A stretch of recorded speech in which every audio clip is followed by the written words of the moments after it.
Shortly after 1 o'clock here in San Francisco, 1300 on a Friday, the longest day of the year here in the Northern Hemisphere. Live from Studio B at the at the Beach Street Yacht Club in San Francisco. I'm your host, Tom Eamon, along with my co-host and Commodore of the Beach Street Yacht Club, Julia Vatican. I trust you're well. Yes, of course. Any hot tips? It's going to be a nice long day. It's going to be a nice long day. Yeah, it's not till this evening, actually. Steamy in Miami, so says Fritz Mueller. Greg Phillips is up and at 'em in the Gold Coast, on the Gold Coast in Oz. Alan Long is up in Ohio. Rick Bannero in sunny, breezy Connecticut. And Mark Holland, right at the top of our chat there, he was on before we went live, saying the longest day of the year. Does that mean it's all down? You know what? It does seem like it was only yesterday that it was the shortest day of the year. Right. We were talking about that, of course, in December, and here it is now. It's the shortest day of the year down in Auckland and in Sydney and Melbourne and beyond, but not here. It's the first day of summer, and it's all down from here. Hi, everybody. Show number 844. We got a great show for you again today. Happy Friday and happy Flag Day of what's small but great sailing nation, Julia. Any idea? Not offhand. Oh, come on. I don't know either. I wouldn't have known if I hadn't put the show together. Magic Cup. Thank you. Thank you for the many positive and constructive comments. We got a lot of very good feedback after Tuesday's show about this proposal of ours for the Magic Cup. And hopefully this will be built upon in due course. Thanks for your many positive and constructive comments. Coaching Corner, John Emmett, he's still at Hailing Island. He's still doing very well there. Better to do it sooner than later is the theme of his talk today. Bravo Zulu to Pieter-Jan Postma, who did in fact win the Finn World Masters in Medemblik with a race to spare. And also a BZ, Bravo Zulu to Jordi Zammer, so they'd call him in English, Zammer, and Marta Cordona from Spain, who won the 470 Worlds last week in Poland. Pistola Pete Burling has signed with Luna Rossa. Is he going to be a sailor or a coach? We'll have some insight into all of that. New York Yacht Club's Transatlantic race, that historic race from Newport over to the Lizard, got underway in foggy Newport on Wednesday, started by our Fozy, Julia. Yes. Fozy CTB. Yes. Claire the Brilliant was the PRO for that. And we'll have a little report on that, as well as a last leg report and video in German about the 144th Kieler Volca, which starts tomorrow. That's a grand event. It is indeed. And their theme is a home, auf Deutsch, of course, in German, a home for everyone, because it is a festival of sailing. In fact, you'll see most of this video that we're going to play at the end of the show from Kieler Volca is about the shoreside action and activity. And in that northern German town, just north of Hamburg, where we used to live. It just takes the whole thing, takes the whole town over. It takes the whole area, exactly, not the town and beyond. So welcome to all of you. Thank you for joining us on this show number 844. We'll have our usual day in history, Whiskey Tango Foxtrot, and more as we go through this show. And I just are going to celebrate. Just want to say again, congratulations to this huge event. We'll be talking about that in due course. That is, of course, the Finn World Masters in Medemblik in northern Holland. They had 301 boats. Magnificent event. We'll talk some more about that and celebrate it on today's show. Thanks again for your thoughts about the Magic Cup. Just to go through a couple of these slides again. Why the Magic Cup? Because the first winner of the America's Cup, when New York Yacht Club had gotten it up and running, and it was the Defender, the first defense in 1870, which I call AC1, was the Yacht Magic, pictured there. And then a couple of the suggestions have come in saying, well, why don't you, instead of calling it the Magic Cup, why don't you call it the Vanderbilt Cup? Now, there's Commodore Mike Harold Vanderbilt, who was the winner of the Cup in 1934. 30, 34, and 37. Mm-hmm. And the suggestion was, why don't you name it after him? And the winner of the Challenger Series would be the winner of the Lipton Cup, honoring Sir Thomas Lipton, which is an idea. Yes. That came in from Ed Worley since Tuesday's show. The problem with the Lipton, there is another Lipton. There's a bunch of Lipton Cups all over the world. Right. So I think that would be confusing. And the problem with the Vanderbilt Cup is there are Vanderbilt Cups in car racing, maybe in balloon racing, but for sure there's a Vanderbilt Cup because I used the Vanderbilt Cup. I actually came up with that when Larry was racing Ernesto in the lead up to 2007. Remember, we had some exhibition racing both here in San Francisco and in Newport, Rhode Island. And the cup that was awarded to the winning owner, not the pro sailors, not Chris Dixon and whoever else was sailing, right. Ed Baird, but the cup was the Vanderbilt Cup, and we came up with that, and that's presumably in Larry's hot hand someplace. So I don't think that'll work. We'll keep using the Magic Cup. By the way, Magic was the name of a 12-meter in 1983. You might call it an experimental boat that Dennis Conner had Johann Valentin design. It was the smallest 12. I believe it was the smallest 12 ever built, at least for the Cup. It was on the waterline. The length, the LWL, was 13.25 meters, which is just shy of 44 feet. 44 feet specified as the minimum length in the deed of gift. So I'm not even sure this boat would have been eligible to compete at that design length. They may have had to sink it down a little bit to make it longer. Nice photo there by Dan Nerney of the 1983 Magic. And that came in apropos Magic, the 12-meter. This note, would you envisage maintaining the 44-foot minimum waterline length as per the current AC deed of gift? As I see it, this could influence the outcomes of new boats' designs, possibly to the detriment of existing boats. Well, I don't think existing boats will be used in the Magic Cup, but I certainly do think the deed of gift 44-foot minimum should be maintained. And I spoke with Hamish Ross about that, and he agreed. So Peter Reschenberg, in German, but he's an Aussie, Peter Reschenberg, who's a designer, yacht designer, very interested in this event.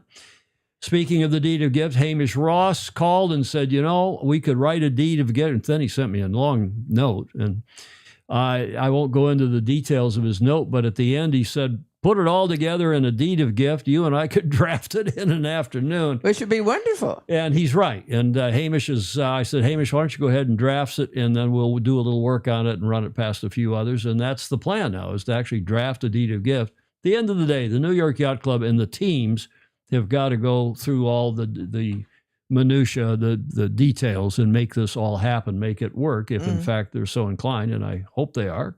We shall see. The good thing about the 12 meters, people are saying, why don't you use a modern yacht? Well, the 12 meters, again, have that whole history and tradition. And we forget the 12s not only, Julia, sailed in the America's Cup from 1958 until 1987. 12 meters were in the Olympics back in the early 1900s. So it's got an Olympic pedigree as well. And they're still sailing. Good point. And they are still sailing in Newport, in Northern Europe and Southern Europe. So they've got a good pedigree for our beloved sport. And they're good in heavy air.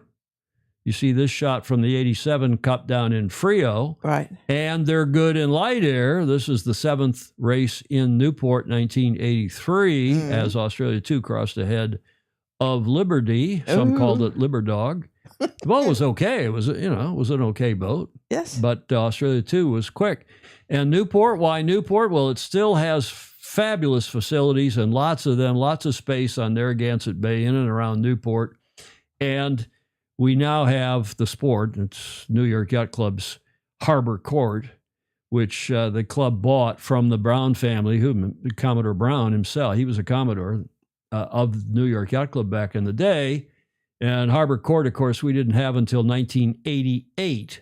So well after the Cup had left in 83. So perfect place, perfect club to host it, great venue.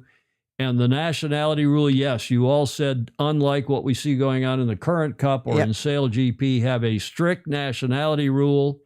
Everyone on the boat should be a passport-carrying national, so we have more scenes like this. And most agreed with me that you don't even need to relax that for, say, a country like Japan. There's plenty of offshore sailors in Japan. Right. And as we know, in Switzerland, Swiss have won the cup, of course, with SNG and Ernesto. And lots of other countries have that possibility. Alistair says, surely 12s were never an Olympic class, Tom. Yes. Challenge that one. He says. Yes, they were. Yeah.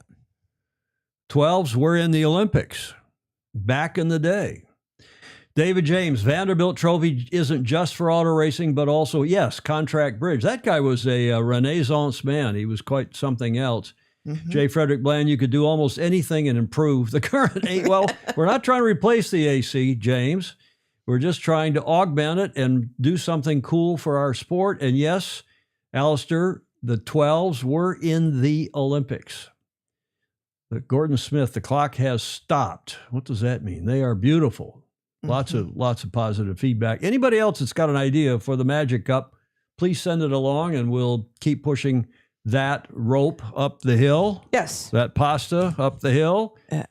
Meanwhile, we're looking here at the Olympic venue. We're not going to lose track of that because we are still concerned that there are croutonic LA politicians that want to take the event, which has long since been cited in the venue sense of the word, cited in Long Beach, same venue where the Congressional Cup has been held for years and years, and including lately right off that Veterans Memorial Pier. Fantastic spot to run the Long Beach Olympics, not the LA Sailing Olympics. That is the correct venue. This venue in San Pedro is not the correct venue. And if you haven't written to David Graham, please do. It's not the right place to run it for a whole lot of reasons. Now, I Googled it and used their AI today to see what Google says about this Olympic venue madness. And it returned these couple three paragraphs.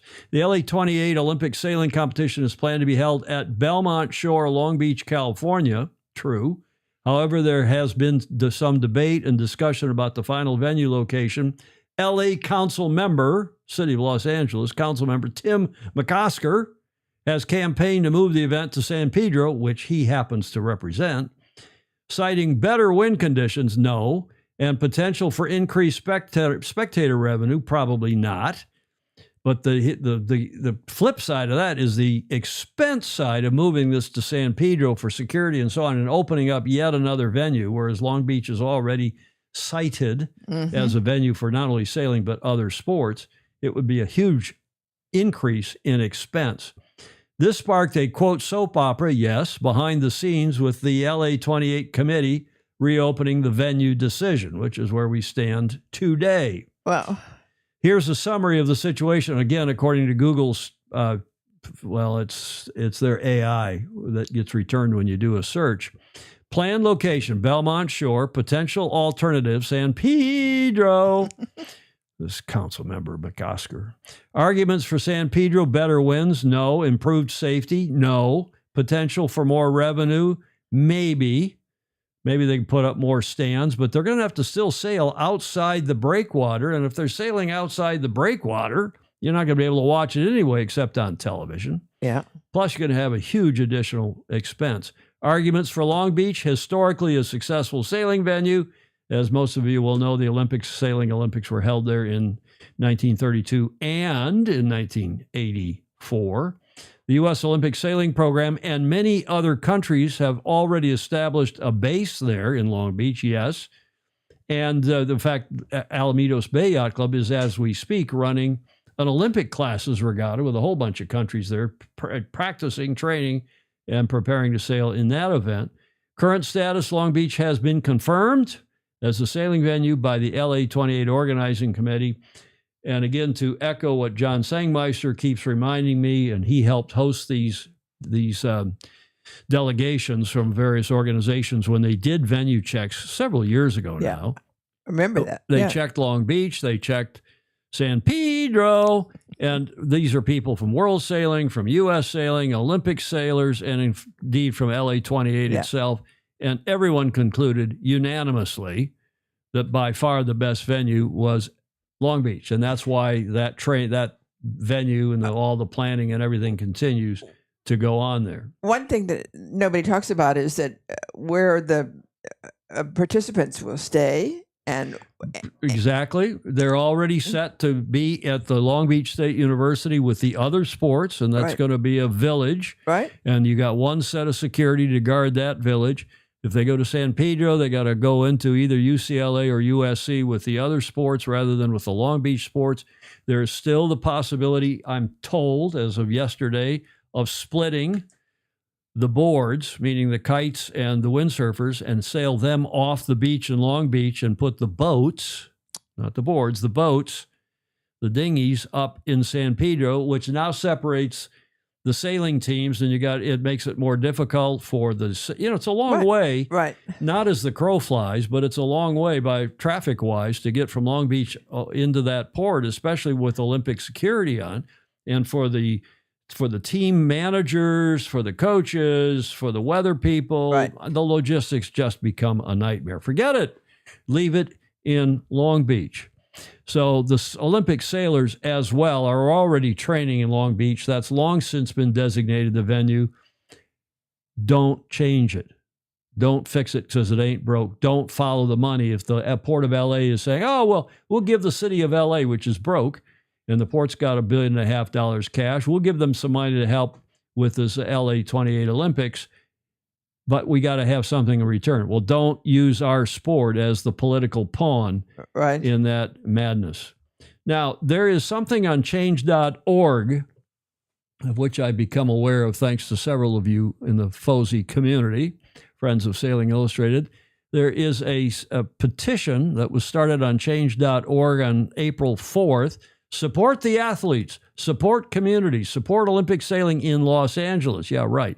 San Pedro is LA's Olympic sailing legacy, right? Is it? Mm-hmm.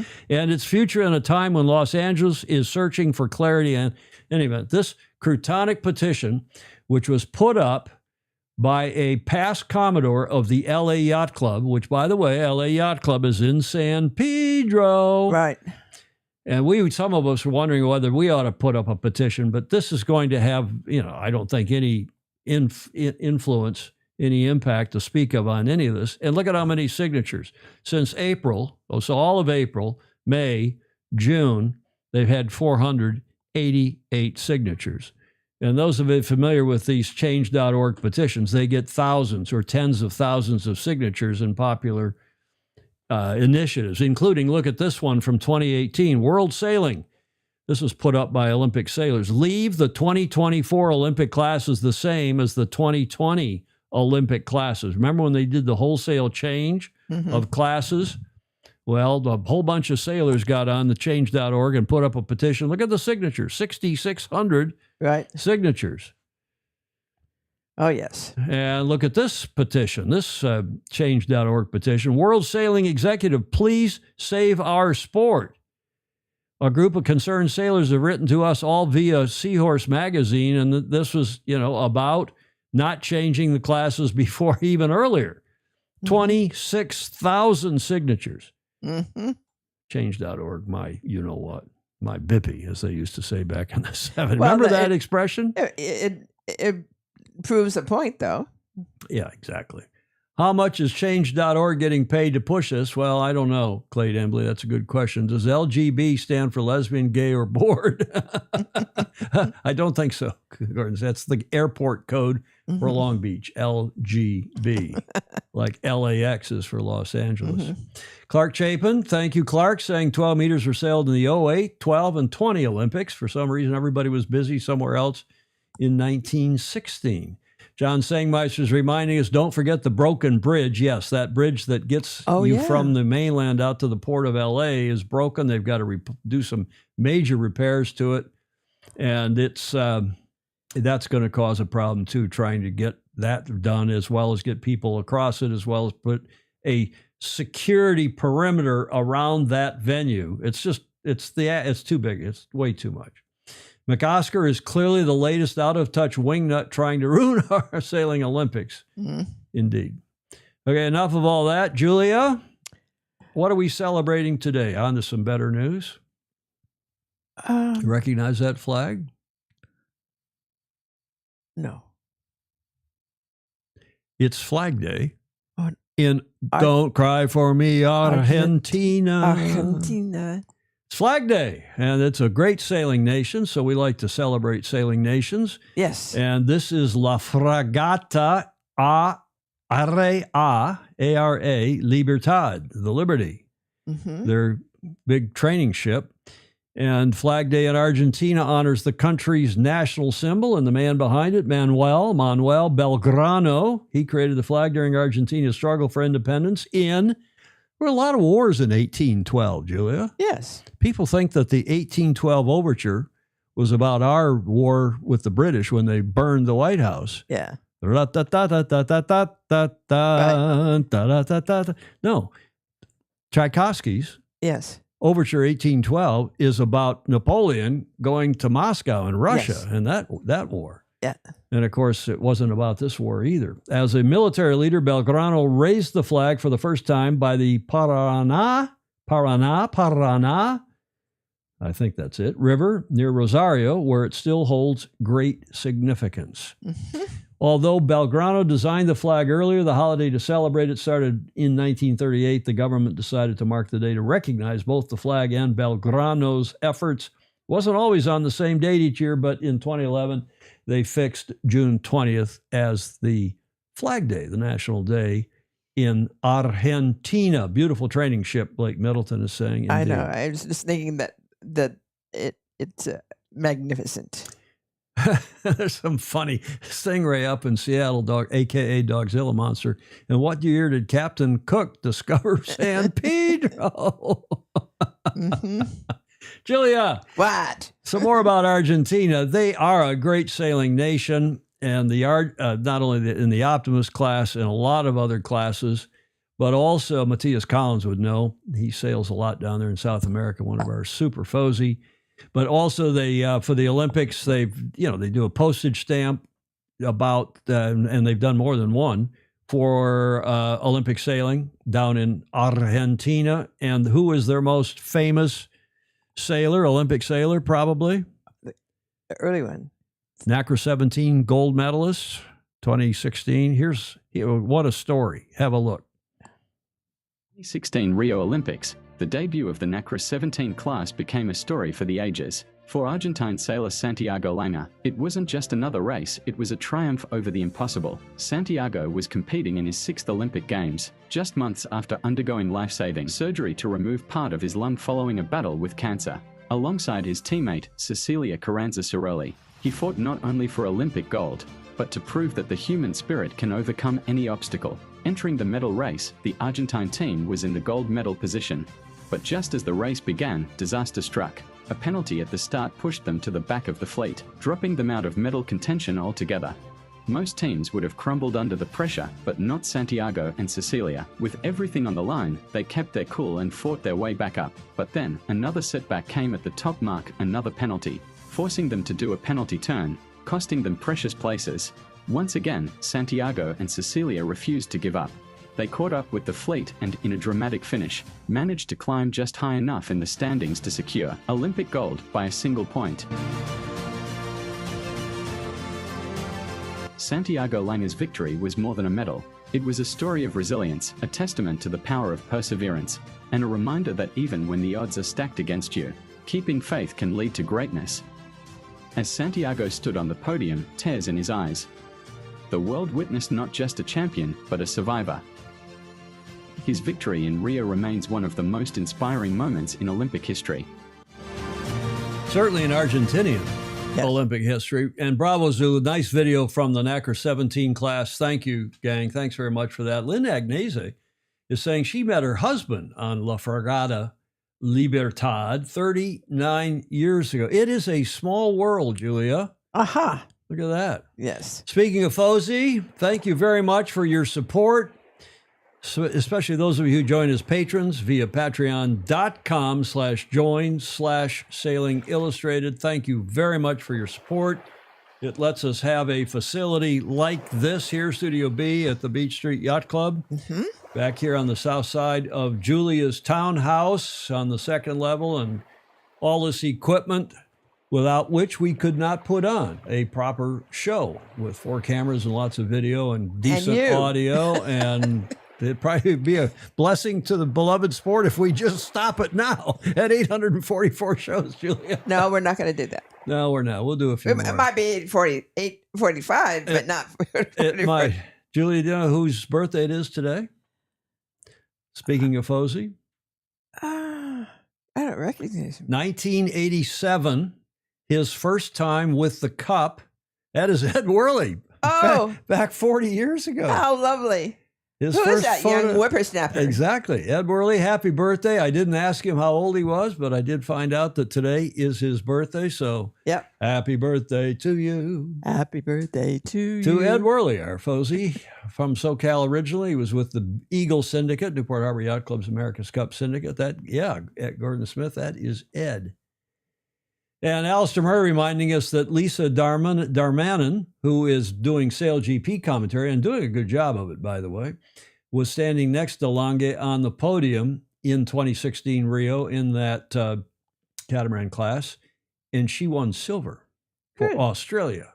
Happy birthday, Ed. Indeed, happy birthday. And I don't know how old he is, but he's younger than I. that much I know.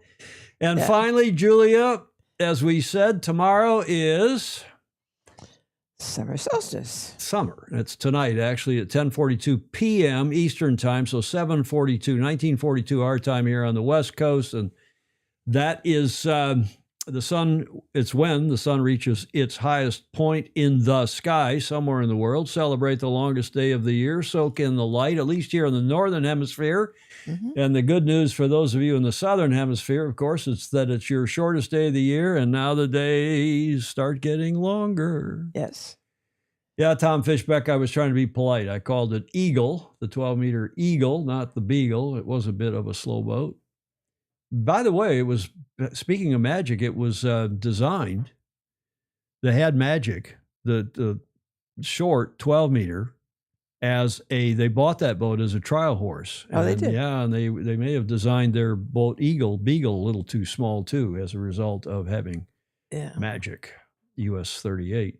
Okay, there it is. First day of summer here in the US of A and the rest of the northern hemisphere.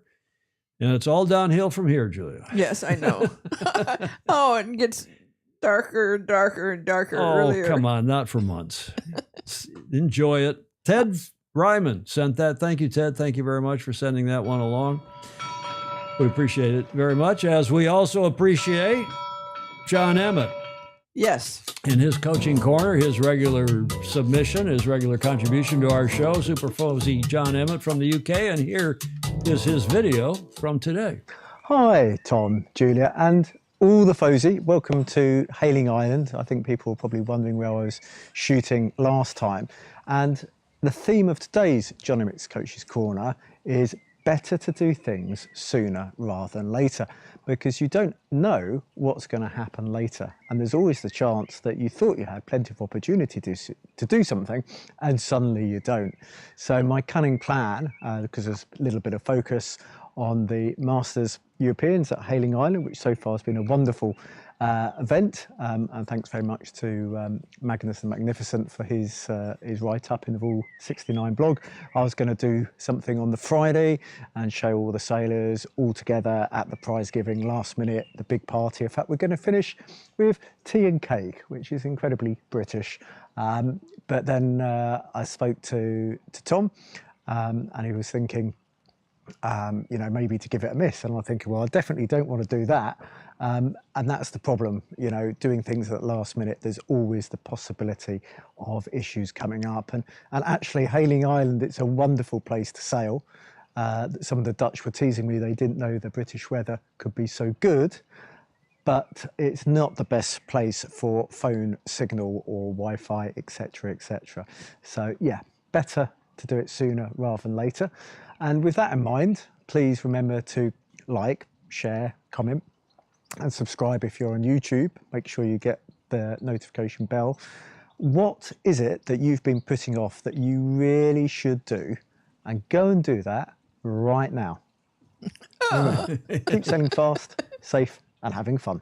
I want you to notice, Julia, that see in the lower left corner where I put the timers for all of our videos. I've been doing that for the better part of a year. Yeah. And the Fozy, they watch that to see if John runs longer than the timer or not. And I think tomorrow or Tuesday, when we do the next show, I'll set that timer so that it runs out before he finishes. I try to make him run out a second or just a second or two before. But that's John Emmett. Better to do things now than put them off. Don't procrastinate. He's at Hailing Island. How's he doing? I didn't look at the standings. I didn't, but we're going to have to start introduce him as a master champion. Yeah, well, as Master John. Master John. He's the GOAT. He's the greatest of all time, it looks like, in the ILCA 6, at least in the Masters department. Wondering what that tree is. Why do some of you think that tree looks poisonous? It does to Stingray. Clark Chapin says on top of the standings. Okay, Clark, thank you for checking that for us. That's John Emmett and his regular coaching corner submission. John Emmett Sailing, get to the front of the fleet. And back in show number 805, we said, we really need to get parasailing reinstated for Brisbane 2032. John led that charge and continues to, and we want to remind everybody, if you have any influence on the 2032 Olympic Organizing Committee in Brisbane, and they've got their problems. I've been reading some of the news, but one of the problems that they should not have is to go in that sailing mad country of Australia. They should not keep parasailing out of the Paralympics when they have a chance to add it as a demonstration event for the 2032 games. Absolutely. Right? Mm-hmm. Okay. Thank you, John. Thank you for that. And let's carry on with some Bravo Zulus. Cool stuff happening in the sport this time of year when they're still sailing in Australia and in New Zealand, but there's a lot of sailing going on up here now in the Northern Hemisphere. Well done. In praise of performance, our feature today, of course, is the Finn World Masters, where they had 301 entries from 27 countries up in Medemblik. Fantastic sailing venue at the north end of the IJsselmeer in the Netherlands. And they wrapped today. And the winner, as we suspected, the gold medalist Pieter-Jan Postma from the Netherlands. And here's the video. On the old IJsselmeer, a chessboard of chop and light air. Butts on the traveller, we search for breeze neath clear Dutch skies where tactics win the day. So raise a glass and shout hooray, we've sailed our hearts out on the Medemblik Lake, but now we dream of dugongs, turtles and whales. Brisbane's a calling far away, from Medemblik to Moreton Bay.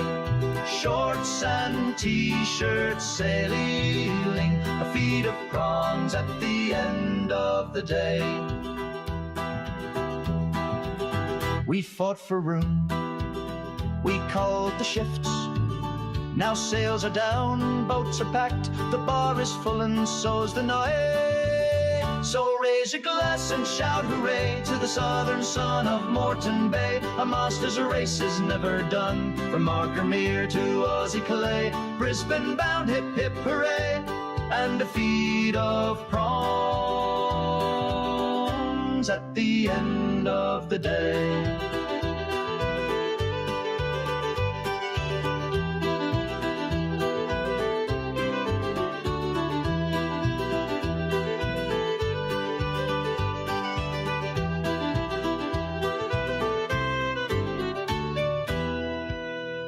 Pack the boats and mend the gear, trade Heineken for 4X beer, trade stroke waffles for mango pies, Dutch clouds for blazing skies. So raise one more for the race is past, the legends made the friendships cast, off to the Brisbane shore where fins will fly, from Medemblik to Moreton Bay. Here we go. I'm super happy. We are in Medemblik 2025 and this fleet with 218 boats. Incredible event, and I think even the most important maybe is the character of the people. You know, we have such a good atmosphere. We have such a strong character always. And everybody's here to cheer each other and to really enjoy the sport of sailing. I mean, variety of ages between 40 and 88, but the passion, the heart is there for everybody. So it's, I'm very thankful to be sailing here and to be in the Fin and be part of the Fin class. And this week was amazing. DJ just smiles and sails away. Now, how cool. Now, I didn't know that that was a bespoke song written by a Fin sailor or a relative. I'm going to go back. I want to start because I didn't see it when I was preparing the show. Look at the beginning here and the lower third that Robert Deves put in. Music from Maiden Blick to Morton by Brendan Hogg. Now, it's really good. It is really good, isn't it? Yes. Now, you remember that the other day we talked about a Hogg, Mr. Hogg. I don't know, was it Brendan? I guess it was the same gentleman. And I've got a picture of him in here too, but he apparently wrote and performed that song, and the next apparently Fin Masters is going to be in Brisbane. Yeah. So what a cool talent. Yes. To have written that song, and if it's the same Brendan Hogg from New Zealand, I think that was his first name. Let's go have a look. But Bravo Zulu to, you saw right there at the end, Pieter-Jan, Postma, and the silver went to the Fin perennial champ, Laurent Hay from France. Bravo Zulu to him. And then today, this all wrapped up just today, and they sent me, thank goodness, the video just before we went to air. Today, Fabian Lemmel, from Germany, who was third last night, he fell to seventh today in the final day of racing. Now, here's the gentleman, Mr. Hogg, and yes, that is his first name is Brendan. Brendan Hogg.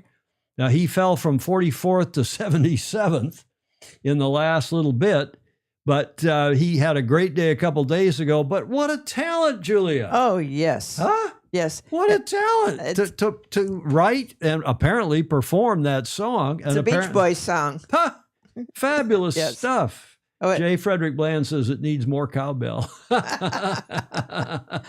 No.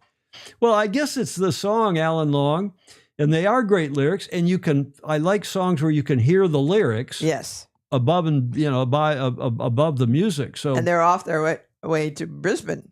And they're on their way to Brisbane after Maiden Blick, and he features Maiden Blick in the song. Mm-hmm. That is one great song, great lyrics, absolutely. Mm-hmm. So bravo Zulu to Brendan Hogg, who is from New Zealand, and he was in 44th place, had a second in one of the races here a few days ago. And no, Jody Shields, we're not going to restart the show, but I do commend you to go back and look at this song that apparently this Brendan Hogg wrote and performed on behalf of this event in Maiden Blick and talked about going to the next one, which will be in Brisbane. Fantastic stuff, Julia. Yes, absolutely. We should be able to use that sometime. Well, I think we got to get him on the show. Right. So there is another of Robert Deves, the class publicist from the UK. Just a great job that he does for this class and for the 5.5s, and I think the OK Dinghy and a couple others.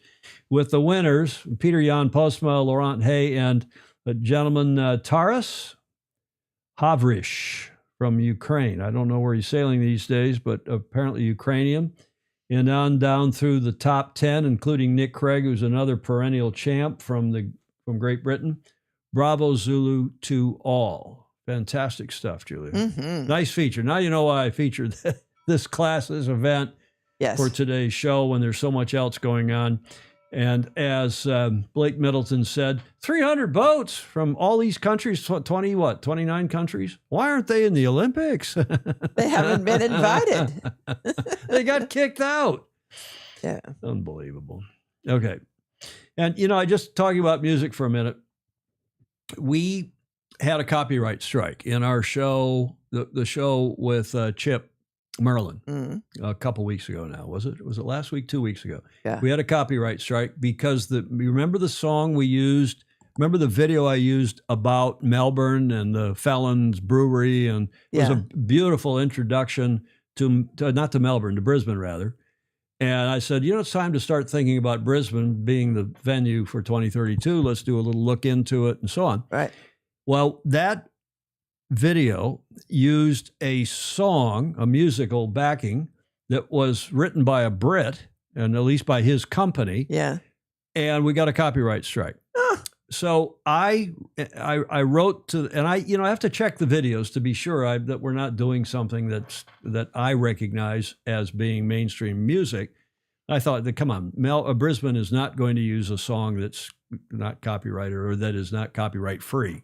Yeah. Well, they did, and apparently they had bought for a couple £100 the rights to that music.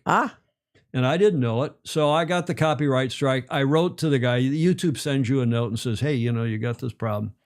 And it's included the email address of the Brit who claimed the copyright strike. I wrote to him. Yeah. And I'm going to put something together for Tuesday's show. He wrote back immediately, said, Tom, yes, send me £50 and I'll remove the copyright strike. And he said, by the way, what's your show? And I said, well, we're a silly sailboat show. Yeah. We have a few thousand views. We're mom and pop. My co-host is 80 something and I'm 70 something. And he said, you're sailors? He said, I'm on my boat right now, sailing around on the east coast of England. Wow. Sent me a couple pictures. And he said, give me a little promo in your show and I'll remove the copyright strike when I get back to shore. And as you all know, the weather's nice in the UK right now, so everybody's sailing. And he extended his sailing by a couple days. So he's going to get back, remove the copyright strike, and on Tuesday's show, I'm going to give him and his company a nice promo. Oh, good. Sailors are cool people, Julia. They are, and reasonable. Reasonable, exactly. Any song written by Jody will get a copyright strike too. Jody says he wrote a song once. It was about my love life. It was a flop. So in any event, I'm the gentleman's name's Simon, and I'm going to do a nice promo for him, and I hope you all will become aware of his company because they're a big company worldwide, sending music, and they represent a lot of different creators. Who then he licenses their music on to others who use it in videos and so on. That's nice. So a nice story about sailors. Another Bravo Zulu, last weekend, the 470 Worlds wrapped up, and their publicity, they wrote me here and said, why didn't you cover the 470 Worlds? And I said, well, you didn't send me anything. I'm not on your mailing list. They said, well, we'll fix that. In the meantime, I searched around, and you know me, I love to say how many boats from how many countries. Right. I couldn't find it anywhere, so I asked Google, their AI, and it came right back. Wow. At the recent 470 World Championship held in Gdynia in Poland from June 6th to 14th. It wrapped last Saturday. There were 51 teams from 21 countries. And I looked at so then to double check, I go look at, you never know with AI or anybody else. So I always check my sources. And I went and looked at the result sheet, and sure enough, they showed 49 entries. So, there were probably 51 entries and 49 starters. That's right. You have a little attrition. That's normal. They had a good event. This is a 470. It's mixed doubles. It's an Olympic class, so I thought we should feature them. And Bravo Zulu to Jordi Zammer, who we know is the guy's a really good sailor and a multiple champ. With his sailing partner, Marta Cardona of Spain. They've been crowned the 2025 470 World Champions after a thrilling week, according to the 470 class, in Gdynia in Poland. And here's a nice little video.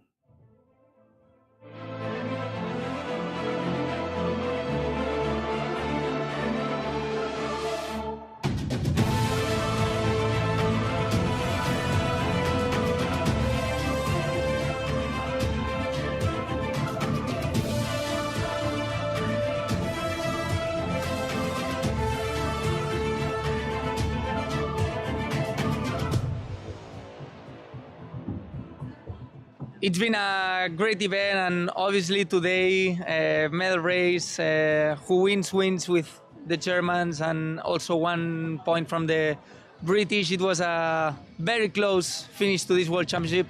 The days that you like, as a sailor, as an athlete, the days that you work all the year to have and to perform and to show your best sailing. And I think we have to be very happy of being able to win this championship, coming from second at the beginning of the day.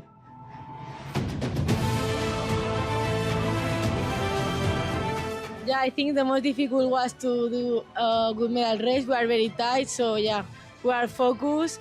We keep pushing a lot, and finally we did it. So yeah, very happy. And of course, about Gdynia, we will remember this last mark where we managed to overtake two boats and secure the title, the World Championship. And yeah, it was a very intense moment. Those moments that make you feel alive. Yeah, that's great. A really good video, eh? Yes. It makes you feel warm and fuzzy. And Yeah. Bravo Zulu to the 470 class. By the way, Spain, for a long time during that, for a good bit of that regatta, they were running 1, 2, and 3. So Wow. Spain's doing well in the mixed doubles, and it's a co-ed class, as we would have said here in the university days, Yeah. male, female, and there are some female skippers, mostly male skippers, but not all, back and forth. And Bravo Zulu to that class and to that event. And they also, I hope they keep me on their PR list now, because Right. good stuff. And Bravo Zulu to them, the Spanish, to Zamer and Cardona, who won really going away. I mean, they had good. Well, no, sorry, I beg your pardon. They did not go. It was really tight at the top. Look, they were Right. top 3 teams were within 1 point. I'm thinking of the Finns. Right. And then Diesch and Markfurt from Germany were second, and the Brits, Wrigley and Harris, were third, only a point back. So it was very tight at the top. And then on down through the 10th. I didn't see any Americans at that regatta. I did go through and look in the list to see if there were any American teams. There may have been, and I missed them. But Bravo Zulu to the 470 class. And this Gdynia, Poland, John's been there, I know, with the Ilkas and others. Must be a nice place to run a regatta, because people seem pretty happy about it. And Bravo Zulu to the 470 class, and that really cool video Yes. that they did finally send me. I guess I dug it up after they complained about us not covering their worlds. We'll cover any Olympic class worlds any chance we get. Sure. John Emmett says the second British pair are a couple of as our lead NACRA sailors. And yeah, Gordon Smith, the info I got was pretty accurate. So far, both you saw that little AI thing I did at the top of the show Right. about San Pedro and Long Beach. That was pretty accurate too. So Yeah. it's getting better. It's amazing. Getting Actually. better. Julia, Sir. you heard the lead-in music. What happened this day in history, the 20th of June in 1949? Now, this is tied together with a few things, including one of the cartoons at the end, one of our funnies. Yeah. Here's your clue. Where? 1949. Oh, yeah. Who is she? God. I wondered if you remembered her. You were around in 49. Yes. Gertrude Gorgeous Gussie Moran. Oh, yeah. You remember that name? Yes. From the U.S. She lived from 1923 to 2013. I had never heard of her until I was preparing today's This Day in History segment. Apparently a guy named Teddy Tinling, a Brit, or to give him his proper name, Cuthbert Collingwood Tinling, was a tennis player, fashion designer, and sports writer. But for him, it was game, set, match on this day when at Wimbledon, Gussie Moran from the U.S. wore a controversial outfit that he had created. Yes. You remember this? Yes. You that do? I do remember that. Yeah. You do? Yeah. You probably wore outfits like this when you were young. No. Maybe you still do. It featured a short skirt revealing, at certain angles, lace-trimmed panties. How scandalous! Yes. Nothing like this had been seen at Wimbledon before, and photographers lay on their backs to capture the racy and naughty outfit worn by the player who was hailed as Gorgeous Gussie by the newspapers. The fringed panties are very much in evidence when Gussie races across the court or leaps for a high shot, quote unquote, said the Associated Press. Yeah. I remember that more than I remember her name. It goes on. The tennis establishment was outraged. Yes. And Tinling, who had served as an official Wimbledon host for 23 years, was asked to take leave of his position. He would not be invited back for another 30 3 years. Oh, yes. The committee of the All England, meaning the board of the All England Lawn Tennis and Croquet Club, accused 25-year-old Moran of bringing, quote, vulgarity and sin into tennis. Mm-hmm. How awful, Julia. How terrible. Oh, yes. Chairman Sir Louis Grieg castigated her for, quote, having drawn attention to the sexual area, unquote. The affair even led to a debate in Parliament. In Parliament. How can your Parliament get involved? Well, it was a different era. Mm-hmm. Lace panties, Julie. I mean, we could, we could have you show a thigh here in the show, and we could get it on camera too with a little bit of. Well, a little bit, yeah. I thought having our cleavage cam was racy. Huh? Yes. I tested it before the show. Yes. To see if we were seeing any cleavage from you there, but we weren't. So we'll carry on. I don't think so. In any event, Julie, it was this day in history that this lady, see their panties? Mm-hmm. That must have gotten a few guys' hearts racing. Tennis star Gussie Moran shocks Wimbledon by wearing a short dress, quote, to look good and move more freely on the court. What? And that was absolutely right. I don't know why I found that story so funny. There's a lot of other stuff that went on I could have used, but you know me, I'm an adolescent at heart. I mean, Queen Victoria went on the throne today, way back in 18, tell me what? Yeah. When she was 18 years old, in fact. A couple other cool things happened, but how can you argue with this? Gorgeous Gussie. And I'd never heard of her. As I say, didn't remember her name, but I remember the incident. In olden days, a glimpse of stocking was looked on as something shocking. David James says, we have trouble. Right here in River City that starts with T and rhymes with P. Gussie Moran. They certainly would not have used the word panties in the British press at the time. Not sure they even do today with any regularity. Wimbledon. Thank you, Alistair. And by the way, I've got a couple of AAAAs from Alistair in the can. Oh. We don't have one today. He's traveling. He's in Austria. Good for him. He's in Austria. And I've got, when we get to it, there are no kangaroo. He sent a cartoon. It's pretty clever. Yeah. I didn't put it in today's show, but we will. The Jaws debut. We're lucky if women wear pants anymore, any pants at all. J. Frederick Plant. He should be so lucky. Okay, so much for this day in history. Let's get to the America's Cup, where we've got some real news. 2027, I don't know. It's starting to grow a little short in time, especially. I was talking with a couple of the Fozy about, it's one thing to have the Cup normally goes in a 3-year, it's been 3 or 4 years. Yeah, right. Only a couple times has it been 2 years, from 62 to 64. And there's probably one or two other examples, but 2 years' time is really short, especially when you change the class, which are going to redo the class rule. It'll stay the same AC 75 and the venue. You remember when it went from 62 to 64 in a 2-year spurt, that was in Newport. Yeah.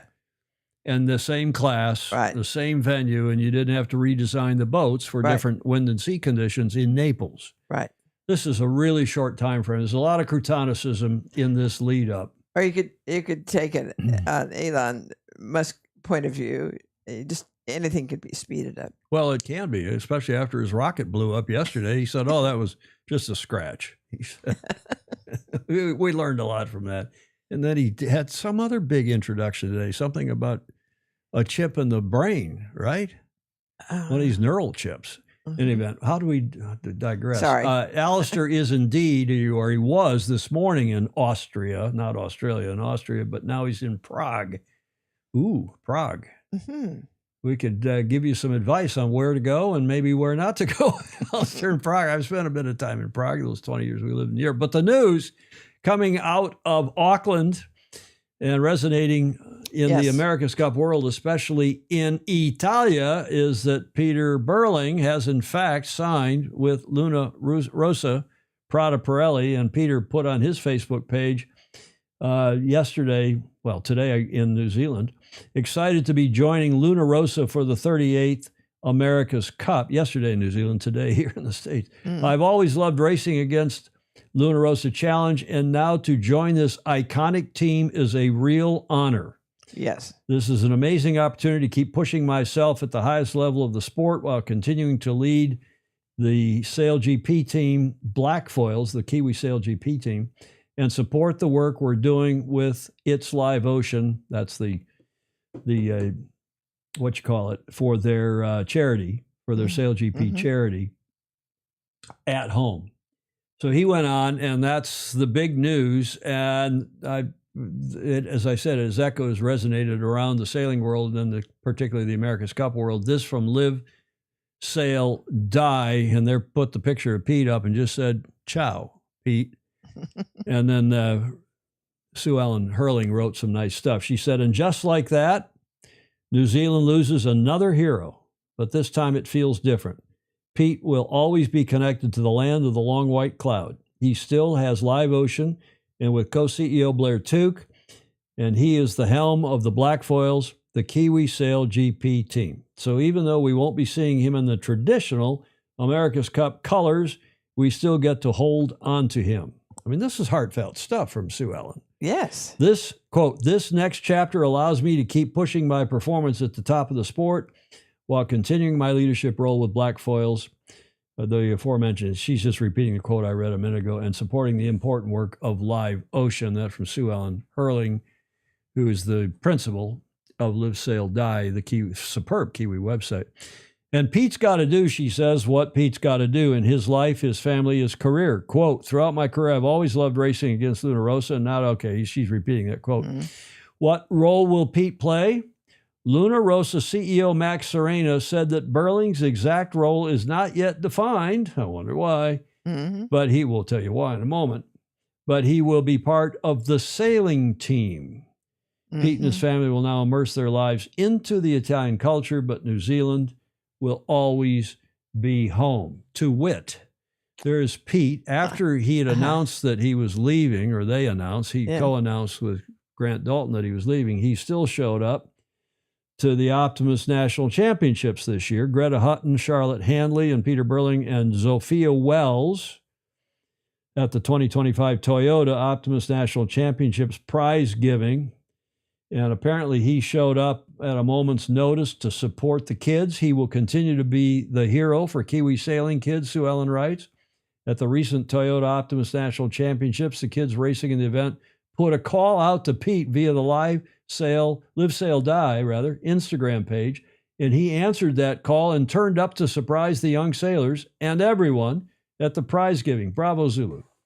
What a guy. And that all happened just a week after he announced he was leaving ETNZ. Thanks again to Sue Ellen and the Live, Sail, Die website, which we watch. Yes. Right? You track it too. I do. As well as a couple Aussie websites as well. Bravo, Zulu Pete, and nice stuff. Now, Magnus the Magnificent on his Rule 69 blog, which is on Substack. This is a strange title, Magnus. I did find this strange. Final Jigsaw Pieces. And he called them Il Pistola. More on that in a moment. Confirmed at Luna Rossa in a mighty campaign for Naples 2027. And Magnus goes on at some length. Did you have a chance to read him this morning? Goes on at some length about how important this is and how this is really going to make the 2027 America's Cup such a strong competitor. It well might do so, in fact. We'll see. But this was Magnus's spin today. And he ran a few pictures of Luna Rossa with some pros, which I shall now recite to you. Hilariously, he says, Magnus says, "I had a brisk exchange of emails yesterday with someone I highly respect telling me that, quote, there is no way Pete Burling is going to Luna Rossa, unquote." Now, if I had a nickel, Julia, for every person who pinged me this morning and said, "Were you the person Magnus was talking about in today's Rule 69 blog?" It wasn't. And I said, "No, for sure not. It was not me, because Magnus doesn't respect me." So right away, that was the giveaway. No, okay, I'm kidding. But it was not I. He doubled down with, meaning this person that did ping him, said, quote, "You are way off track here, my friend." I have a pretty good idea who it was that pinged him, but it was not I. I cannot tell a lie. It was not I.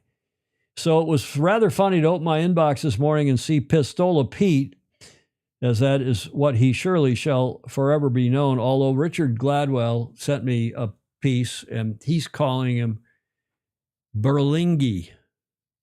Pete Berling. Berlingi. Yeah. I thought that was pretty good. Yeah. So it was rather funny to open my inbox this morning and see Pistola Pete beaming out of the email replete in an ill-fitting Luna Rossa tech top. As expected, the PR was breathless. Yeah, speak of the devil, Magnus, calling the kettle black.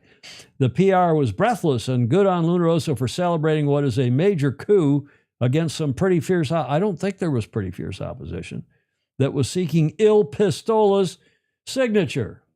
Is that so? No, I don't believe that's true. But, it's good. It's good promo. And he's writing promo, remember? Right. For the America's Cup, because he's still, I'm sure, on Mr. Dalton's payroll. TFE, no, this is what I'm saying. No, it was not me. Follow the money. He followed the money. I predicted quietly, I said so on this show, that he was going to go to Luna Rossa, just like Jimmy Spithill went to Luna Rossa, just like Luna Rossa tried to recruit years ago Bruce Farr and myself to come to them. And I know how those discussions go and how quickly they can, be. I didn't go because I said I'm only going to work for American teams, and I've only worked for American teams.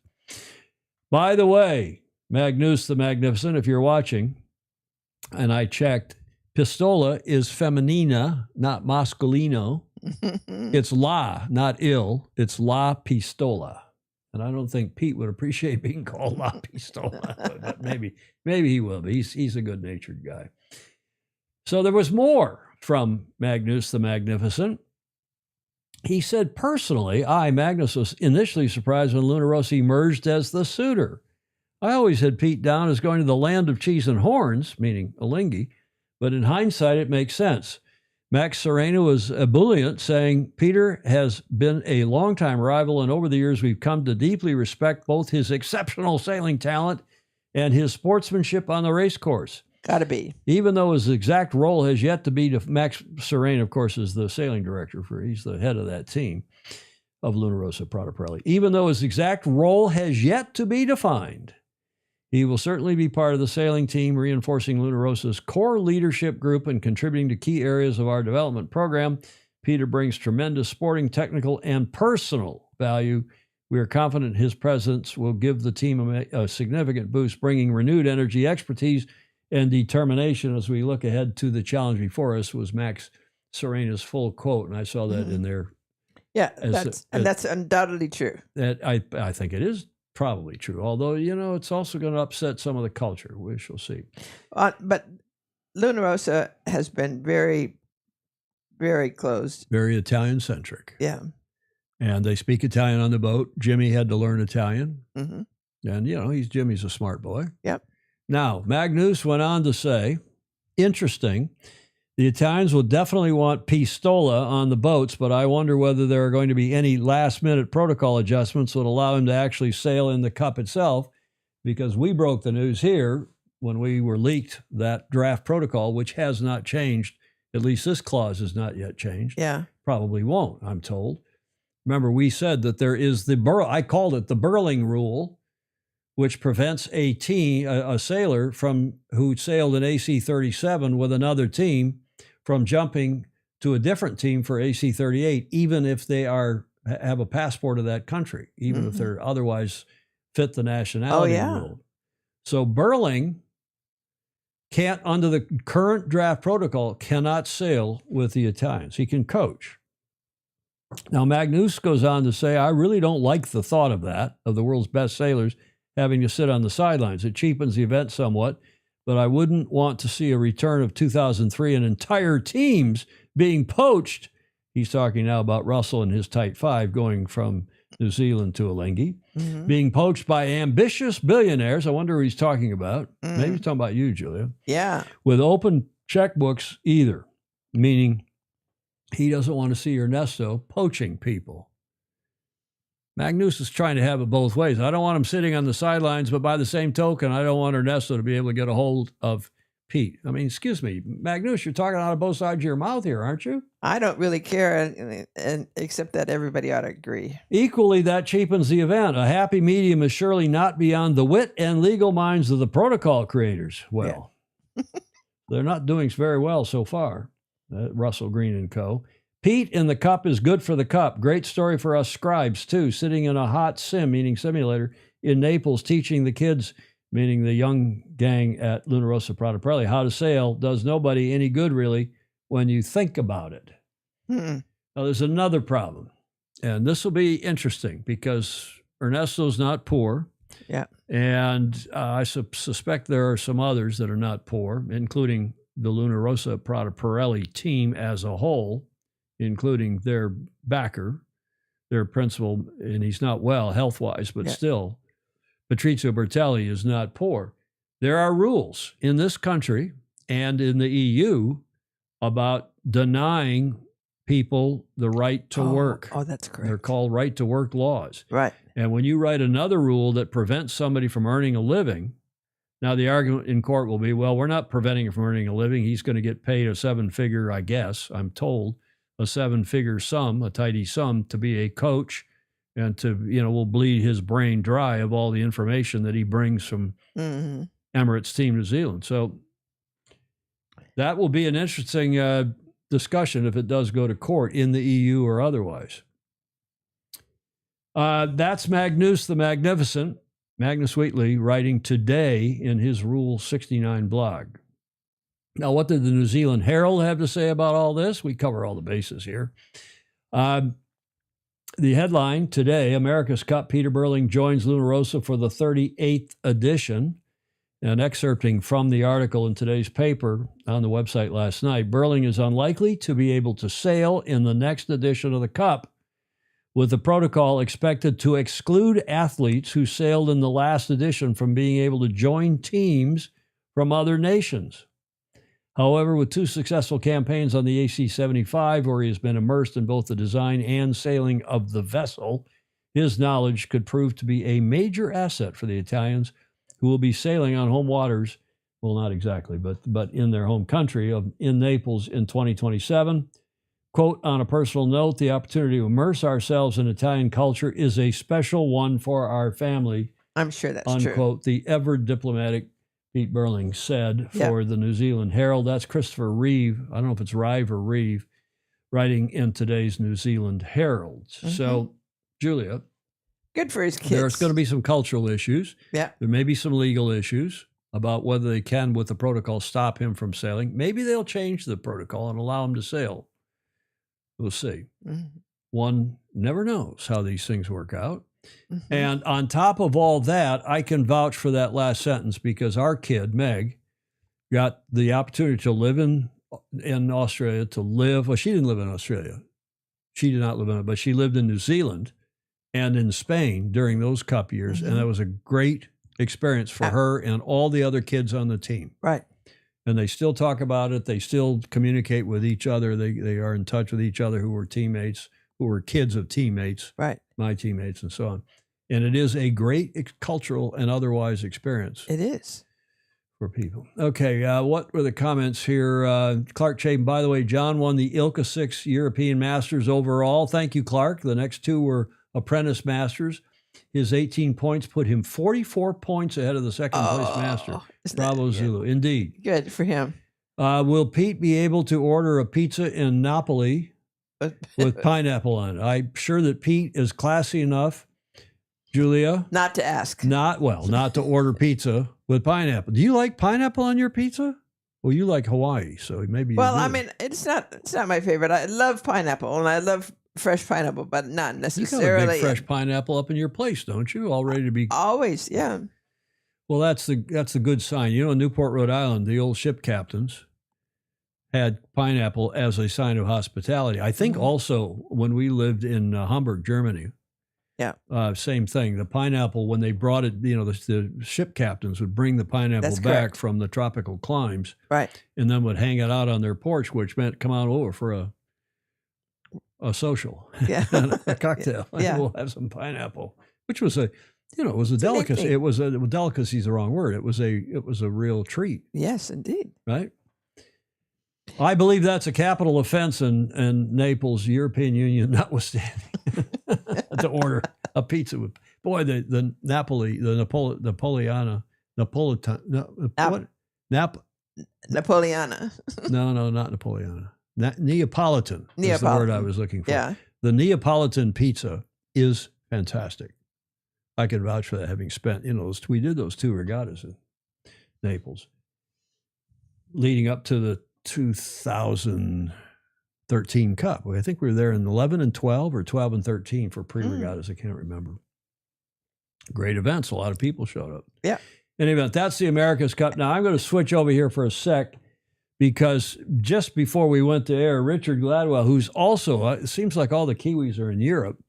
He's also, I believe, in Europe, I think in Turkey. He sent in this article, Cup Spy, that's his moniker for when he's writing insider scoops for sail-world.com. Pete, the Burling rule, unlikely to be changed, Richard Gladwell says. The pressure goes on for the protocol sign-off. Yeah, we told you about the letter, kind of snarky letter, in fact, that the Royal New Zealand Yacht Squadron sent to the Royal Yacht Squadron saying, get on with it, Shiza, or get off the pot, and sign the damn protocol.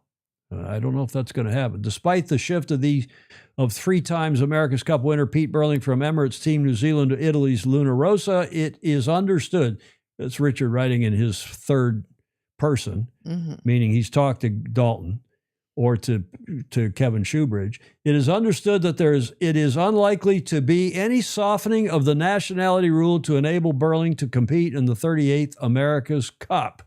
So I'm not going to read the rest. It's a long article, by the way. I did scan it just after I got back from hair and makeup. There's young Gradoni, Marco Gradoni in Italy when he won the Opti Worlds. He won it more than once, didn't he? And he's with Luna Rossa, and presumably he is going to benefit. That is Marco Gradoni, who's won a couple more gold medals. He's won a couple gold medals in the NACRA class, right? Yeah, there he is. Gold for Tita and Bonti. Well, and some other Luna Rossa types. So I'm confusing the two, but great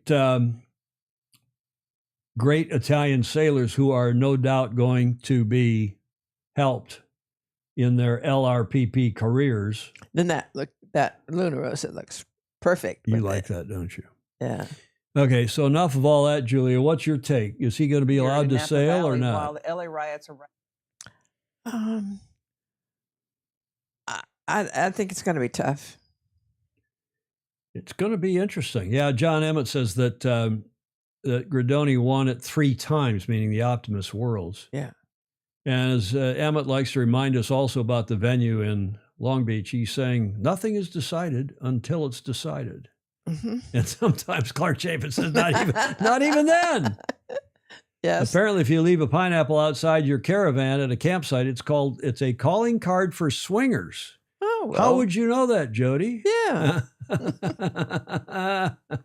Oh, John Emmett asked him the same thing. Yes, inquiring minds want to know, John. What was the suburb we lived up in where all the sea captains got to, up on the Elbe River, north of Hamburg? I'll think of it. Yeah. Somebody will put it in the chat, but we lived up too. there.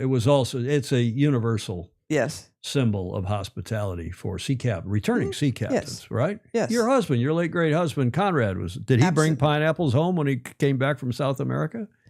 Yes. Did he bring other things home? Julia. Jewelry. Jewelry? He was a woman's best friend. Yes. Shields says, Jody says he read it on the internet about pineapples outside your caravan in the camping grounds. Notwithstanding all my other comments about the Cup, this remains the worst trustee in the history of, not just the modern history, in the history of the Cup. The Royal New Zealand Yacht Squadron, great people, beautiful club, beautiful city, fantastic previous hosts, but they are making a complete and utter hash, including the letter that they sent to the Royal Yacht Squadron, which no doubt was drafted by Russell Green and Grant Dalton at the behest of them in any event, to the Royal Yacht Squadron of England saying, get the protocol signed, and otherwise we're going to kick you out. It didn't quite say it in that. No, it wasn't St. Pauli in Hamburg. It was, No. Oh, come on, help me out, guys. Oh, I'm having a senior moment here, Julia. me too. The worst trustee in the America, Blankenese. I knew I'd come up with There we go. White Nose, Blankenese. Yep. Fabulous suburb of Hamburg. High-end district, in fact. Clark Chapin, according to Google AI, at a campsite, a pineapple left outside is most often a friendly gesture symbolizing hospitality and welcome. It's a common decoration, especially in RV parks, recreational vehicle parks, and can be a fun way to express warmth and community. However, an upside-down pineapple has gained an alternative, more suggestive meaning in certain social circles, often associated with swinging or open relationships. Julia! Clark, I guess Jody was right. He knows whereof he speaks. He says the Reaper Bond. Yeah, the Raper Bond was... The Raper Bond. The Raper Bond is yeah. That was also visited by ship captains, and the ships, when they docked in there in St. Pauli, which is further to the south of the nice suburb where we lived. And of course, I never spent any time in St. Pauli and the Raper Bond. We did once or twice. People go there as tourists these days. Well, it cleaned it up. It used to be pretty seedy. Yeah. And even while we lived there back in the late 90s and early noughts. Is that what you call it, the early noughts? Yeah, sure. The early 2000s, they cleaned it up, and it's quite a big tourist scene. It's some great bars. I wasn't allowed there the first time I was. You weren't allowed? Yeah. Because you were a woman, or because you were? No, because Carmen wouldn't take me. Well, I don't blame him. It was. But then it got to be a tourist attraction. It is a tourist attraction. Unlike this trustee, which has lost their attraction for a lot of us. Okay, let's move on to other cool news. We've got a lot of comments today. So keep your pineapple upright, Mark Holland says. We need a pineapple here, back here on the Crutonic corner, Julia. Huh? I always have fresh pineapple. Back here on Pedro Foiling Sailor's Crutonic corner, it's time for a pineapple. I can see and then maybe we can carve, somehow so we can turn it upside down in certain instances. Huh? But it won't last that long. Huh? It won't last that long. Yeah, well, it depends. Maybe we can get one that's made out of brass or bronze. Never mind. Okay. Julia, what happened on Wednesday in Newport? Do you recognize that? Famous lighthouse at Castle Hill in Newport, Rhode Island on Wednesday. And if you look up here, you see this flag? Yes. That's a race committee flag. And you see these people over here? In Breton red pants and blazers. And yes, that's the New York Yacht Club's race committee, including our super Fozy, Claire. I think that is Claire on the radio. I'm not certain. I don't think this is Claire. No.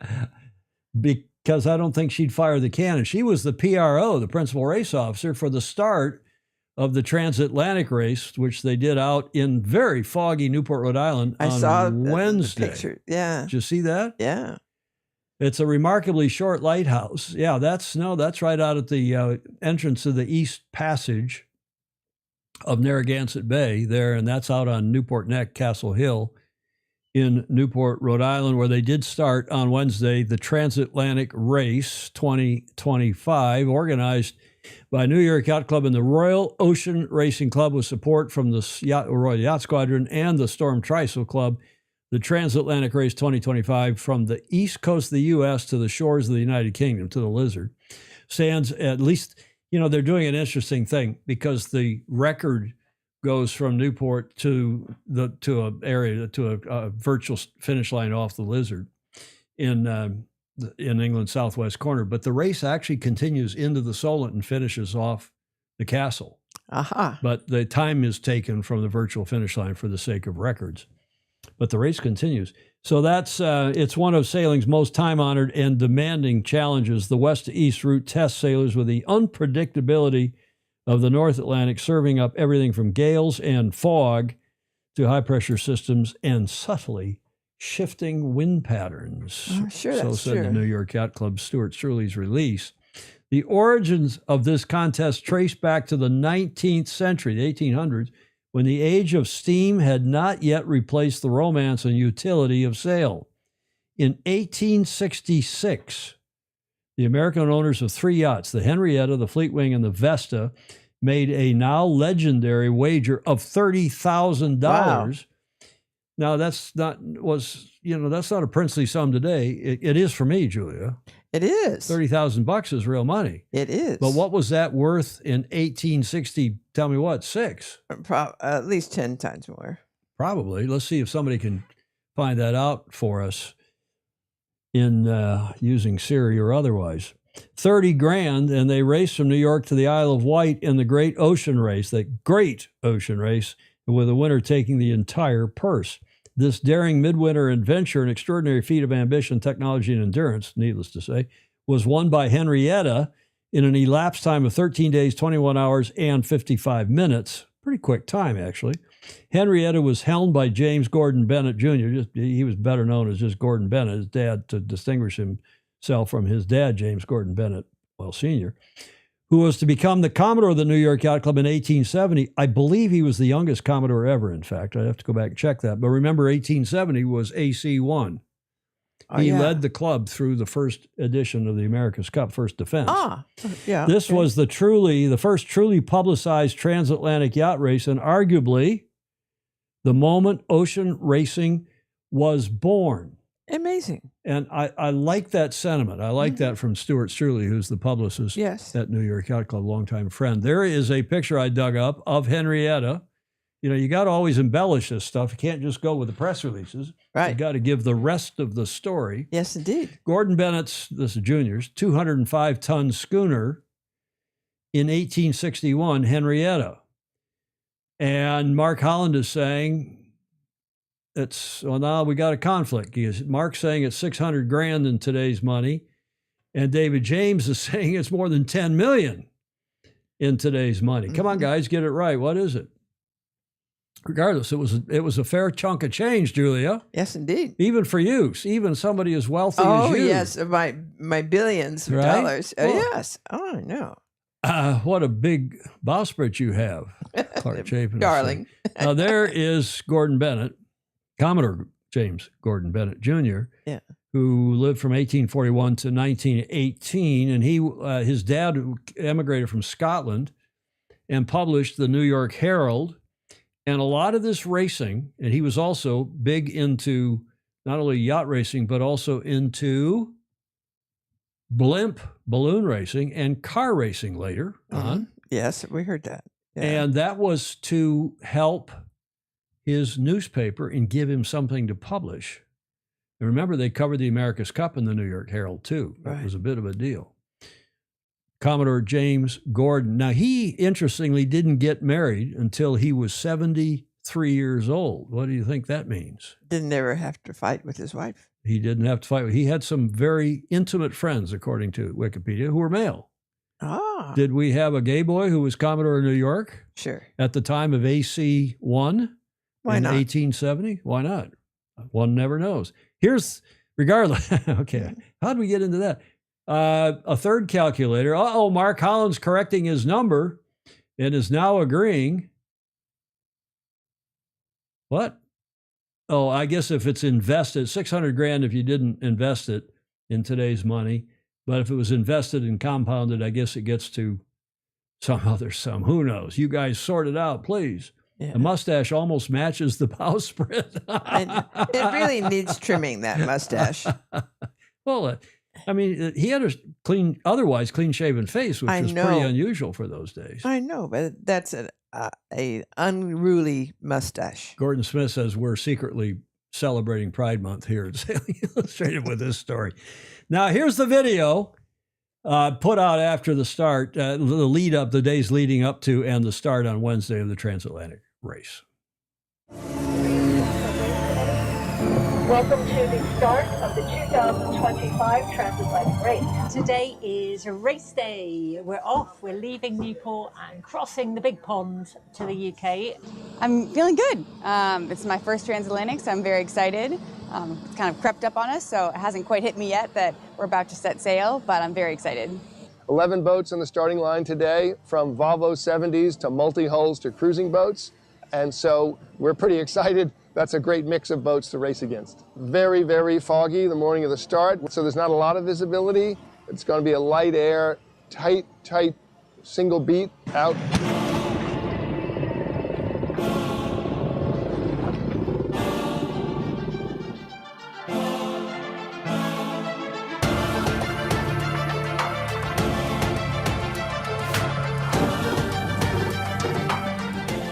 This is, I think, the ultimate challenge, kind of like Sydney Hobart or Fastnet, but to go across the Atlantic 3,000 miles. And there's such a history of the New York Yacht Club as well, doing this race, going back 150 years. This will be our 5th Transatlantic race. We did the first one in 2005 and done every one since. Most of the gang, we've done all of them together, so it's a tight-knit group. But it's busy leaving Newport, and then we're allowed to kind of get a bit of freedom. We've just got the whale mitigation zone to look out for, and then the ice zone, and then we're all clear. North Atlantic's always a little bit testing. There's always an element of risk, cold water, fog, and some big breeze, but that's part of the fun, and I love it. Dee Kafari. Yeah. Good friend of the late, great Bob Fisher's. I'm going to go back and play the start of that video and see if you can hear the voice whose voice they use right at the start of this video. It sounded like Claire. It does. Welcome to the start of the 2025 Transatlantic race. Today is race day. Yeah, I'm quite sure it was Claire. And she, of course, was the principal race officer. Yeah. And I pinged her this morning and said, how did it go? What did you think? And she said, well, the start of the race was very much in question. I was concerned, as the principal race officer, I was concerned with the very low visibility. Standing on the shore at Castle Hill, it was impossible to see the pin. There's a picture of the pin there. Yeah. That marks that bot. It was impossible to see the pin at the western end of the starting line. As if on cue, the visibility improved marginally, but just enough for me to sight the line and get the yachts underway fairly and safely. So Bravo Zulu to Vice Commodore Claire, or CTB, is Magnus. After we started calling Magnus MTM for Magnus the Magnificent, he started calling Claire CTB for Claire the Brilliant. Yeah. She is brilliant too. She is. Claire Harrington, Vice Commodore of the New York Yacht Club. By the way, after I got that quote from her, she said, well, I'm busy right now. I've had quite a day, but you know, she's a pilot. And she because Block Island Race Week is coming up here. So she took her plane and some of the people, I'm not sure whom, out to check things out at BI at Block Island, which is that island that's 18 miles, I can't remember, off Rhode Island's South Shore. And she flew everybody out there, flew herself, and I'm not sure who else out there, maybe not everybody, to check things out, and then flew back today. It was worried about the fog again. The pin should have been colored vert de Claire. Gordon Smith likes our green rectangle. Right. Which Claire said, no, that's the best color. When we were one day experimenting, I was doing a test online, and Gordon and Claire and a few others were online, and that's vert de Claire. And I got to remember to erase it before I change scenes. Mm-hmm. She picked green. We were talking about other colors. It is the best color. It's good. It is. It works well with most backgrounds. So that was the foggy start on Wednesday. The boats are underway, and no surprise, the early leader is Choose 2. You know the German word Choose, Julia. Yes. The early leader and favorite, Choose 2, which is Christian Zugels, who's from the U.S., his Volvo 70 that also won the RORC Transatlantic, the big long race, the 600-miler. But this is a 3,000-mile race. And I like Stuart Struley saying this was arguably the start of ocean racing as we know it. Yes. Could have been one or two other races in Europe back in the day when the Kings were, but they mostly raced up and down the Thames, the Thames.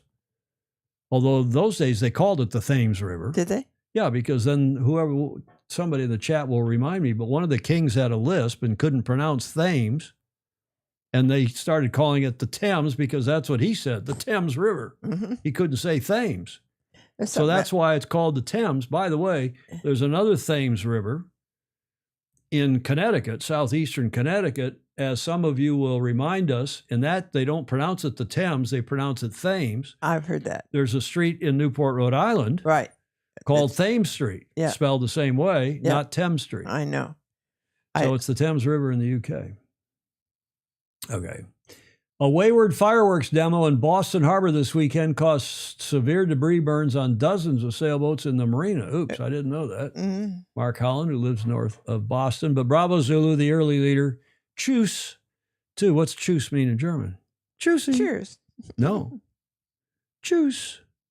And they say it. It's kind of sing-songy when they, Tschüss means bye or goodbye. Yeah. It's Tschüssi, and particularly in northern Germany. Or so one experience, having lived there for 10 years. Yes. Yes, that gets us to the last leg, Julia. How far are we into this show? We're an hour and a half into this show. Goodbye, kiss. Yeah, it means kind of kissy goodbye. Yeah. That Gordon Smith is saying. Back on that for a minute. Barge racing was first, but the cutters going to Australia also raced. Oh, did they? There's a good factoid from Gordon Smith. The cutters taking the prisoners out to Australia also raced. So interesting. Yeah, and probably some of the Clippers did too, but this is right in that same era. So this would be gentleman's ocean race, not commercial ocean racing, although they did race for a tidy sum. Yes, they did. Tidy sum. Julia, the last leg. And we have, speaking of German, see how we did that? Coming up here, Kieler Woche. Can you say that auf Deutsch? Kieler Woche. Kieler Woche. Keel Week coming up here starts tomorrow, goes on. It's already underway. It's a massive festival of sail. Any of you have been up to it? Yeah. In northern Germany, north of Hamburg, Germany. And this is the 144th year. So not only did we have last weekend the Royal Thames Yacht Club, not Royal Thames, the Royal Thames Yacht Club's 250th annual regatta. Yes. And then this past weekend, we had New York Yacht Club's 171st annual regatta. And now we got the 144th annual Keel Week. Mm-hmm. Kieler Woche. Yes. From Keel to the world in its 144th year, Kieler Woche will take place from tomorrow through the following weekend. An extraordinary international atmosphere, and it is indeed one of the largest sailing events in the world. I mean, they have big boats, they have everything, regatta, and they have little boats, the Olympic classes and boards, tall ships, regatta sailing at the highest level, unbeatable class diversity. This is Keel Week, and it's fun on shore and off. Now, look at this video, which is their promo video about Kieler Woche, and tell me how much onshore content there is versus how much sailing and offshore content, because I think you'll be surprised. Now, they want people to come and I think you're right. They're promoting come to the festival. Yeah. Fühlst du ihn schon? Den Moment, wenn das strahlende Lächeln deiner Freunde beim ersten Wiedersehen dein Herz höher schlagen lässt. Dieses Vertrauen, wenn du ankommst und sich alles richtig anfühlt. Wenn du weißt, wo du die Seele baumeln lassen kannst. Wo es den besten Snack gibt. Die chilligste Ecke für einen ruhigen Moment und das beste Unterhaltungsprogramm. Wo der beste Wind weht über den Wellen, die dich zu Höchstleistungen tragen. Dieses Gefühl ist wie Schmetterlinge im Bauch, die mit dir durch diese Stadt fliegen. Es ist ein Zuhausegefühl. Immer zur Kieler Woche im Juni in Kiel. Wir sind hier auf dem Segelschutzschiff für euch Fuck und wir setzen gerade die Segel. Wir werden rechtzeitig zur Kieler Woche zur Bildschirmparade wieder nach Hause kommen. Nach Hause kommen zur Kieler Woche, das ist bei mir wirklich wörtlich zu nehmen, denn ich bin gebürtiger Kieler, freue mich wahnsinnig auf die Segelwettbewerbe. Wingfoil Racing dieses Jahr das erste Mal dabei am neuen Spot in Stein. Radio Bob, deine Cousine, Keel, das gehört alles zusammen wie Fischbrötchen und Feiern und die Förde. Wir sehen uns, deine Cousine, auf der Radio Bob Bühne Kieler Woche dieses Jahr. Für mich ist es wortwörtlich nach Hause kommen. Ich habe zum ersten Mal auf der Kieler Woche mit meinen Eltern große Weltstars gesehen. Jetzt darf ich da selber spielen und ich freue mich voll auf bekannte Gesichter und darauf, mit euch zu rocken. Hey friends, this is Dion live from the studio here. I'm gonna be performing on the NDR stage. Gonna be a blast. Mwah. Liebe Freunde, am 23.06. bin ich bei der Kieler Woche mit meiner Band. Ich freue mich drauf. Ihr seid hoffentlich mit dabei. Hey, wunderschön, euer Florian Künstler hier. Kieler Woche ist quasi wie mein Wohnzimmer. Ich wohne im Norden, ich bin quasi eine Möwe schon und ich hoffe, ihr kommt vorbei. Uns hüpft das Herz bei dem Gedanken, euch alle wiederzusehen beim Tiffany-Familientreffen auf der NDR-Bühne bei unserer Kieler Woche. Hi, hier ist Ingo Pohlmann. Wenn jetzt nochmal wäre, hätte ich ein Shirt an und würde ab auf die Kieler Woche und ich freue mich sehr. Vielen Dank für die Einladung. Wir spielen auf der Rathausbühne und freuen uns zu Dreck. Hi, ich bin Lotte und ich freue mich riesig auf die Kieler Woche dieses Jahr. Ich bringe Songs mit, die noch nicht mal draußen sind und freue mich einfach mit euch den Abend lang gute Musik zu machen und loszulassen.